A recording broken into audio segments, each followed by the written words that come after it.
Hello everyone, welcome back to maths class, chapter number 25, probability, the continued part of exercise 25b. Question number 6. A pair of dice is thrown, find the probability of getting a sum of 10 or more if 5 appears on the first dice.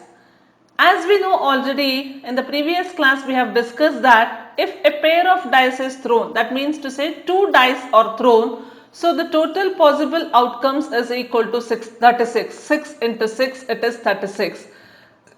You can note down here all the possible outcomes, that is if 1 appears on the first dice and the same value 1 appears on the second dice, then the first output is 1 comma 1. Similarly 1 comma 1, 1 comma 2, 1 comma 3, 1 comma 4, 1 comma 5, 1 comma 6. So these are the possible outcomes, total number of possible outcomes which is listed out, that is nothing but the total value is equal to 6 into 6, that is 36. Now let us concentrate on the sub questions.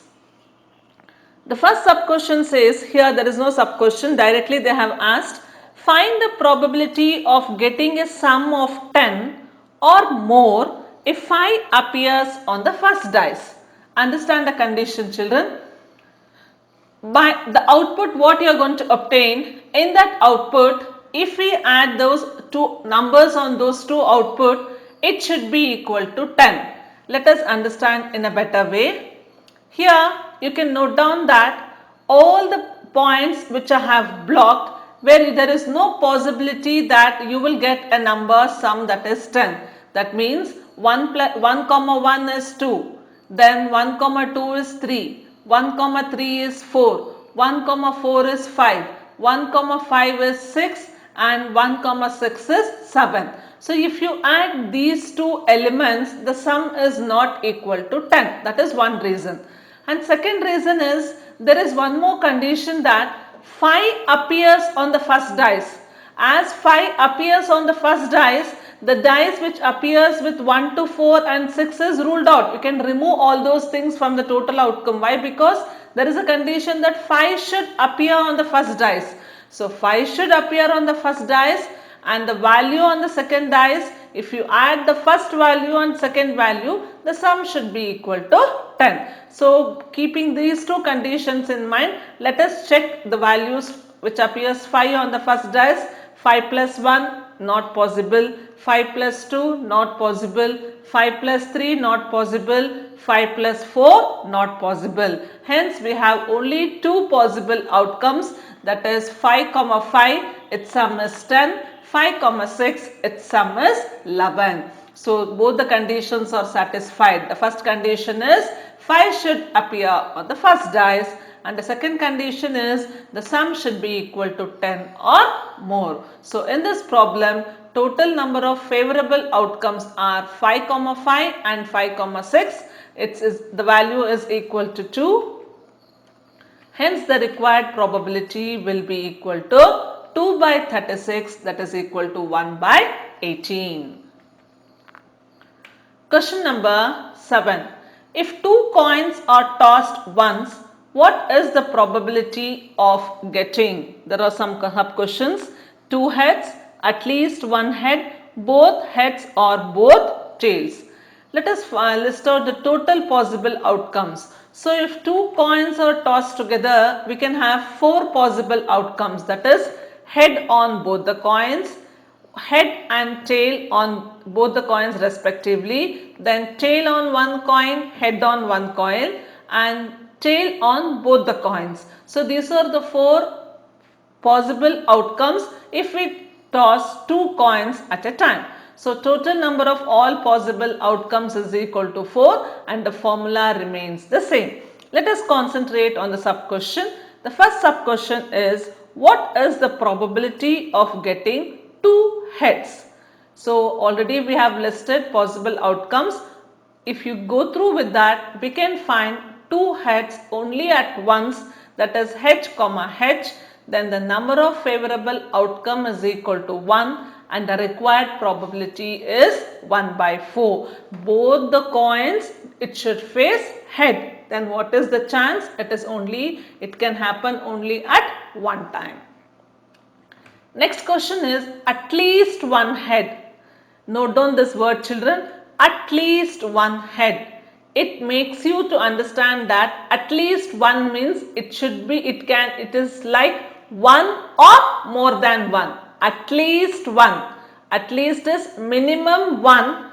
There is no restriction for maximum. So at least one head, it means that one or more than one. So it is the favorable outcomes are head, head, tail, there is one head, tail, head, there is one head, head, there are two heads. So at least one head means it can be one or more than one. Hence the number of favorable outcomes is equal to 3. Required probability is 3 by 4. And the third sub question is both heads or both tails. So both heads means already we know it is HH and both our tails is TT. Total number of favorable outcomes is equal to 2. Required probability is 2 by 4. Its simplified value is 1 by 2. Let us move on to question number 8. Two dice are rolled together. Find the probability of getting a total of at least 10, a multiple of 2 on one die and an odd number on the other die. As we know that total number of all possible outcomes is equal to 36 and the formula remains the same. So note down all the 36 output. It is necessary to write all the 36 outputs, children, because while solving the sub questions, if you have listed out all the 36 outcomes, it is easy to identify and there will be less chance to make errors in this case. The first question says a total of at least 10. So observe this table, children, where you can find a value which is at least 10. That means my value can be 10 or more than that. So first line 1 comma 1 to 1 comma 6, I cannot get any value which is equal to 10. So 1 comma 1 to 1 comma 6 is ruled out. Then 2 comma 1 to 2 comma 6 also, it is 2 plus 6 is 8, there is no possibility. Then next line 3 comma 1 to 3 comma 6, if you add 3 plus 6 that is equal to 9. So first 3 lines there is no possibility, it is ruled out. Let us check in the second, the 4 comma 1 is 5, 4 plus 2 is 6, 4 plus 3 is 7, 4 plus 4 is 8, 4 plus 5 is 9, 4 plus 6 is 10. So there is only one possibility, that is 4 comma 6. And in the next line 5 plus 1 6, 5 plus 2 7, 5 plus 3 8, 5 plus 4 9, 5 plus 5 10, 5 plus 6 11. Here there are two possibilities, 5 comma 5 and 5 comma 6. And in the last line 6 comma 1, 6 plus 1 is 7, 6 plus 2 is 8, 6 plus 3 is 9, 6 plus 4 is 10, 6 plus 5 is 11, 6 plus 6 is 12. So here first 3 terms are ruled out. Now these are the 6 favorable outcomes for the value to get a total at least 10. Let us list out one by one. Number of the favorable outcomes are 4 comma 6, 5 comma 5, 5 comma 6, 6 comma 4, 6 comma 5 and 6 comma 6. Number of favorable outcomes is equal to 6. Required probability is 6 by 36, that is equal to 1 by 6. The next sub question, a multiple of 2 on one die and an odd number on the other side. So there on other die, okay, sorry, it is written as side, corrected. A multiple of 2 on one die and an odd number on the other die. So consider the all 36 outcomes. Keep two conditions in mind, children. Anyone, there is no condition that first should be the 2, next should be the odd number. They said a multiple 2 on one die. It might be the first dice or it might be the second one. So let us consider one by one. So 1 comma 1 not possible because there is no multiple of 2 and there is no odd number. Children, multiple of 2 means it is nothing but an even number. You can keep in the mind to find out the result which is having an even number and an odd number. So 1 comma 1 is not possible. 1 comma 2 can be considered because 1 is an odd number, 2 is a multiple of 2. Next 1 comma 3 is not possible. We cannot find a multiple of 2. 1 comma 4 is possible. Why? Because 1 is an odd number, 4 is a multiple of 2. In the similar way, 1 comma 5 is not possible where we cannot find a multiple of 2. So in the first line we got 3 outputs, 1 comma 2, 1 comma 4 and 1 comma 6. In the second line 2 comma 1 can be considered and 2 comma 2 cannot be considered. Why? Because we have a multiple of 2 and we don't have an odd number on the other die. And the next is 2 comma 4, that is also not possible. 2 comma 6 is also not possible. 2 comma 2, 2 comma 4, 2 comma 6 are ruled out because it has even number on both the die. So remaining will satisfy the condition.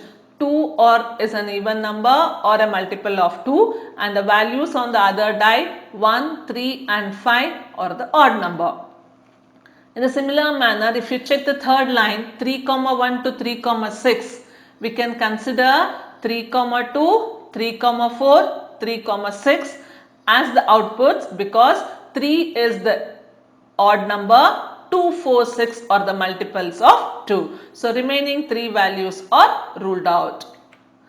In the next case, that is from 4 comma 1 to 4 comma 6, we can consider 4 comma 1, 4 comma 3 and 4 comma 5 and remaining 4 comma 2, 4 comma 4, 4 comma 6 cannot be considered because it has multiple of 2 on both the dice. In the similar manner with 5 comma 1 to 5 comma 6, 5 comma 1, 5 comma 3, 5 comma 5 cannot be considered because the odd number on both the dice.